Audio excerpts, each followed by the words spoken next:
दोस्तों, स्वागत है आप सभी का। पिछले नवरात्रि की सीरीज को जब मैंने शुरू किया था, तो वहां पे हमने ये देखा था कि कैसे जीवन शुरू होता है।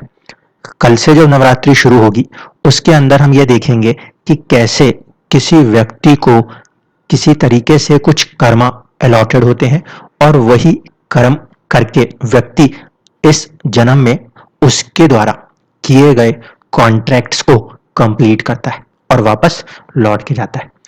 उस श्रृंखला को शुरू करूं उससे पहले आज सिर्फ एक ब्रीफ डिस्कशन देखते हैं।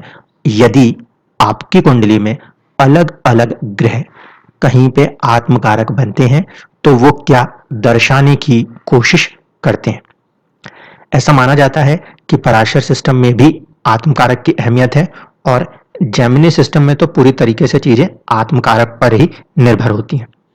तो सबसे पहले आज हम ये देखते हैं कि आत्मकारक ग्रह कौन सा ग्रह होता है और अलग अलग ग्रह यदि आत्मकारक बनते हैं तो उस कंडीशन में हम किस तरह की लाइफ स्टाइल को समझेंगे।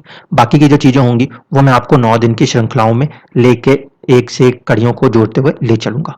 सबसे पहले देखिए, आपकी कुंडली में वो ग्रह जिसने सबसे ज्यादा डिग्री हासिल की होगी उसे हम मानते हैं कि वो ग्रह हमारे लिए क्या होगा, आत्मकारक होगा। इसमें एक बात को ध्यान रखिएगा, यहां पे जब हम डिग्री की बात करते हैं तो वो किसी भी राशि के अंदर 0 से लेकर 30 डिग्री में ही काउंट होगी। ये बात इसलिए कह रहा हूं क्योंकि अगर हम नॉर्मल सिस्टम से देखें तो हमारी जो मेष राशि है वो 0 से शुरू होकर 30 डिग्री पे जाती है। अगला ग्रह अगर उससे अगली राशि में बैठेगा उस कंडीशन में वो पहले की 30 डिग्री प्लस जिस अगली राशि में बैठा है और जितनी डिग्री लेके बैठा है उतनी डिग्री की बनेगा। लेकिन आत्मकारक के कंसेप्ट को लगाते समय हम सिर्फ इतना ध्यान रखते हैं कि वो जो ग्रह है वो पर्टिकुलर ग्रह किसी भी राशि में बैठा हुआ हो सकता है। दोस्तों याद रखिएगा कि कहीं ना कहीं आत्मकारक ग्रह की जो लगन कुंडली में राशि है उसको उतनी अहमियत नहीं दी गई, उसकी डिग्री को अहमियत दी गई है। इसलिए 0 से लेके 30 डिग्री किसी भी राशि में आ जाए, उस ग्रह में जिस ग्रह को सबसे ज्यादा डिग्रियां प्राप्त होंगी वो आत्मकारक बनेगा। ये क्वेश्चन कहीं ना दिमाग में आए कि मान लीजिए कोई ग्रह 12 नंबर की राशि जो कि बिल्कुल 360 के करीब होती है वहां जाके बैठेगा तो आत्मकारक बनेगा, ऐसा हरगिज नहीं होने वाला। अब देखिए, मानते हैं अगर कि सूर्य किसी कुंडली में आत्मकारक ग्रह बन गया तो सूर्य को नैसर्गिक रूप से सूर्य को नैसर्गिक रूप से माना जाता है शुभ ग्रह। ठीक है, क्योंकि वो नैसर्गिक शुभ है। ऐसी स्थिति में सूर्य यदि आत्मकारक है तो इसका अर्थ होगा कि जो जन्म है वो किसी तरीके से शुभ प्रभाव के साथ हुआ है। अब जब सूर्य आत्मकारक होंगे तो वो आपको जीवन में उन्नति की तरफ ले जाने का प्रयास करते हैं। पहली कंडीशन, क्योंकि सूर्य का कार्य है अपने प्रकाश से पूरी दुनिया को जगमगाना। इसलिए जब सूर्य आत्मकारक होते हैं तो ऐसे स्थिति में कहीं ना कहीं सूर्य अगर अच्छी स्थिति में यानी कि किसी से पीड़ित प्रभावित नहीं होंगे तब उस कंडीशन में वो एक बोल्डनेस दिखाएंगे, एक करेज दिखाएंगे, एक साहस दिखाएंगे और जिंदगी के अंदर कहीं ना कहीं उन्नति के अवसर बनाने की कोशिश करते हैं। इसी तरीके से अगर मान लीजिए किसी कुंडली के अंदर हमें ऐसा देखने को मिले कि चंद्रदेव जो है वो बन के आए हैं किसी के आत्मकारक, तो जब चंद्रदेव आत्मकारक बनेंगे तो जो चंद्रमा की क्वालिटीज हैं वो इंसान में जुड़ जाएगी। चंद्रमा की क्वालिटीज में एक तो आता है कि कोमलता बहुत ज्यादा हो जाती है, कई बार व्यक्ति भावुक ज्यादा हो जाते हैं कई बार। साथ ही साथ ये भी एक पॉजिटिव कंडीशन वाला प्लेनेट है, इसीलिए चंद्रमा की स्थिति अच्छी है आत्मकारक के रूप में तो कहीं ना कहीं व्यक्ति जो है वो दूसरों के साथ जुड़ के सभी पब्लिक डीलिंग से कामों को कर सकता है। तीसरी कंडीशन, मंगल यदि आत्मकारक बन जाए, मंगल आत्मकारक बनेंगे तो फिर व्यक्ति के अंदर बोल्डनेस बढ़ेगी, साहस पराक्रम बढ़ेगा। ऐसा व्यक्ति किसी भी प्रकार के साहस दुस्साहस चुनौतियों को लेना चुनौतियों को देना किसी भी तरीके की चीजों को कर सकता है। ठीक है, इसमें हमें दो बातों को ध्यान रखना पड़ेगा। मंगल को नैसर्गिक रूप से मंगल को नैसर्गिक रूप से अशुभ ग्रह माना जाता है। ठीक, लेकिन दूसरी कंडीशन ध्यान से जोड़ के समझिएगा, मंगल नैसर्गिक रूप से अशुभ इस बात पे है कि वो गुस्सा देता है, एंगर एग्रेशन देता है। लेकिन मंगल का दूसरा रूप भी है जिसे हम कहते हैं सुरक्षा देना। जैसे कि सेनाएं जो हैं वो भी मंगल से ही देखी जाती हैं और डकैत जो हैं वो भी मंगल से देखे जाते हैं। मंगल को हम हनुमान जी के साथ जोड़ के भी देखते हैं।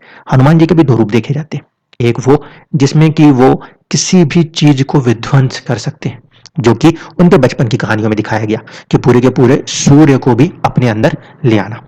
लेकिन जब वही मंगल पॉजिटिव वे में, यानी वही हनुमान जी जब पॉजिटिव वे में कुछ करने आते हैं तो एक ही छलांग में पूरा का पूरा समुद्र पार कर जाते हैं। इसलिए कोई भी ग्रह ऐसा नहीं है कि वो नेगेटिव ही जाएगा। प्लैनेट मैलेफिक कहा जा सकता है देखने के ओपिनियन से, लेकिन उस मैलेफिक की कुछ पॉजिटिव क्वालिटियां होती हैं दोस्तों, वो सामने आ सकती हैं। इसी तरीके से बुध अगर किसी का आत्मकारक बने तो उस स्थिति में देखेंगे क्या होगा। मर्क्यूरी एक तो नेचुरली कम्युनिकेशन का प्लैनेट है, नेचुरल इंटेलिजेंस का प्लैनेट है, और बुध जो होता है वो कहीं ना कहीं व्यापार के कारक के रूप में देखे जाने के कारण मटेरियलिस्टिक गेन्स का प्लैनेट माना जाता है। इसलिए जितने भी लोगों के कुंडलियों में बुध आत्मकारक मिलेगा, ऐसा व्यक्ति हमेशा मटेरियल्स के पीछे भागने की कोशिश करता नजर आएगा। ये एक साइड है। इसी का दूसरा साइड, यदि कुंडली के अंदर बुध आत्मकारक बन के आया है तो व्यक्ति के अंदर बातचीत करने की कलाएं जो हैं वो अच्छी मिल सकती हैं। स्थिति पर डिपेंड करेगा बुध की स्थिति कैसी बन रही है। कहीं ना कहीं जब कभी भी बुध आत्मकारक बनेगा तो इसमें दो कंडीशनें बहुत इंपॉर्टेंट होंगी। बुध एक ऐसा ग्रह है जो जिसके साथ जुड़ जाए उसकी प्रवृत्ति अपने अंदर समा सकता है। इस कारण से बुध अपने आप में खुद कोई एक इंडिविजुअल वैल्यू नहीं दिखाता, तो आत्मकारक के रूप में जब वो ग्रह निकल के आता है उसके साथ दूसरा जो भी ग्रह जुड़ रहा है उस ग्रह को समझना बहुत ही ज्यादा आवश्यक हो जाएगा, क्योंकि उसकी प्रवृत्ति उसके साथ मिक्स हो जाएगी। इसके बाद अगर हम चर्चा करें गुरु की, गुरु जो है वो आत्मकारक ग्रह बन रहे हैं। इसका मतलब होता है कि व्यक्ति के जीवन में जो एम्बिशंस होंगे कहीं ना कहीं वो बहुत हाई होंगे, क्योंकि गुरु को हम आकाश तत्व से जोड़ के देखते हैं। ऐसे स्थिति में गुरु को भी हम शुभ मानते हैं। गुरु व्यक्ति को ज्ञान के द्वारा एक कॉन्फिडेंट छवि प्रदान करते हैं।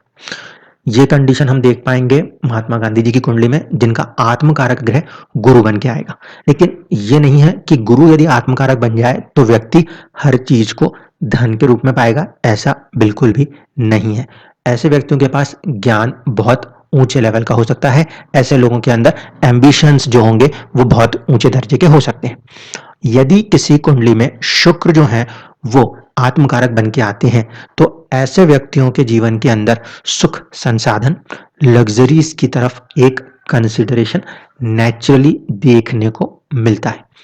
शुक्र आत्मकारक बने तो उस स्थिति में शुक्र एक डिसाइडिंग फैक्टर बन जाएंगे लाइफ को आगे बढ़ाने के लिए। शुक्र की जो क्वालिटीज हैं वो व्यक्ति के अंदर नेचुरली बढ़ के देखने को मिलेगी। आत्मकारक शुक्र होने की स्थिति में या तो ये संचित धन को बहुत ज्यादा देने की कोशिश कर देते हैं, क्योंकि यहाँ पे माँ लक्ष्मी के आशीर्वाद को माना जाता है। दूसरी तरफ अगर शुक्र कहीं पर भी आत्मकारक बनता है तो रिश्तों के अंदर चीजों में अप्स एंड डाउन्स की संभावनाएं भी बनती हैं। इस पे चर्चा अभी जो आगे के 9 दिन होंगे उनमें ग्रहों को लेकर इंडिविजुअली सारी चीजों पे चर्चा करेंगे। इसके बाद आता है शनि। शनि यदि आत्मकारक बन के आ जाए तो ऐसे स्थिति में यह माना जाता है कि व्यक्ति को बहुत ही हार्ड वर्किंग होना चाहिए। अगर शनि आत्मकारक बनते हैं तो जीवन के अंदर दुख आने की संभावनाएं सबसे ज्यादा हो जाएंगी। लेकिन फिर वही चीज है, कोई भी मैलेफिक प्लैनेट कहीं ना कहीं किसी रूप के अंदर बेनिफिक एस्पेक्ट भी दिखा सकता है। अब शनि जो है अगर वह आत्मकारक बन रहे हैं, ऐसे कंडीशन में ऐसा व्यक्ति बहुत ही हार्ड वर्किंग हो सकता है। लीडर ऑफ द मासेस जब होंगे, लीडर ऑफ द मासेस जब होंगे तो भी हमने शनि को जोड़ा हुआ है। ऐसे स्थिति में शनि जब कार्य करता है तो वो जनता के साथ जुड़ने की एक अद्भुत कैपेसिटी दे जाता है।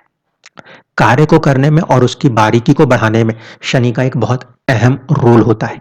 ऐसी स्थिति में जब शनि आत्मकारक हो तो ये सही है कि जीवन में तकलीफें बहुत होंगी, दुख बहुत होंगे, लेकिन यदि स्थिति अच्छी है, सब कुछ डिपेंड करेगा कि आपके आत्मकारक ने क्या कॉन्ट्रैक्ट साइन किया है, क्या वो लेने आया है क्या वो देने आया है, उसके आधार पर ही सभी ग्रह उसके साथ जुड़ के उसको रिजल्ट्स करने की कोशिश करते हुए नजर आते हैं। तो आज जो था हमने ऊपर ऊपर से चीजों को देखा कि यदि कुछ सर्टेन ग्रह जो हैं वो आत्मकारक बने तो क्या होता है। कुछ लोगों का ये भी सवाल हो सकता है कि राहु आत्मकारक, तो देखिए राहु आत्मकारक बनने की स्थिति नहीं मानी जाती पराशर सिस्टम के हिसाब से, क्योंकि Rahu is just a desire और वो अपने आप में कोई ठोस चीज नहीं है। आत्मा जब हम सूर्य से जोड़ रहे हैं तो राहु जो है उसका एक तरफा शत्रु माना जाता है। ऐसी स्थिति में नैसर्गिक रूप से कहीं पर भी जो आठवां कारक जिस सिस्टम को मानते हैं उसमें राहु को लिया जाता है। आत्म कारक की कंडीशन में हम राहु को कंसिडर नहीं कर सकते, क्योंकि राहु को सूर्य का सीधा सानिध्य प्राप्त नहीं है। नेचुरल कारक, नेचुरल कारक जो कि आत्मा के लिए है वो सूर्य है, और फिर सूर्य से ही जुड़कर जितने भी ग्रह हैं उनको उनके कारक तत्वों के साथ देखा जाता है। तो उम्मीद करते हैं आज के लिए ये चीजें समझ में आई होंगी, क्योंकि ये अब बेस बनेगा आने वाले जो 9 दिनों में इंडिविजुअल जो लोग हैं उनके आत्म कारक से उनके कर्मा को समझने में कि कैसे वो चीजें उन तक पहुंचेंगी और क्या वो कंसिडरेशन है जिसको लेकर व्यक्ति इस जीवन में जन्म हासिल करता है। धन्यवाद।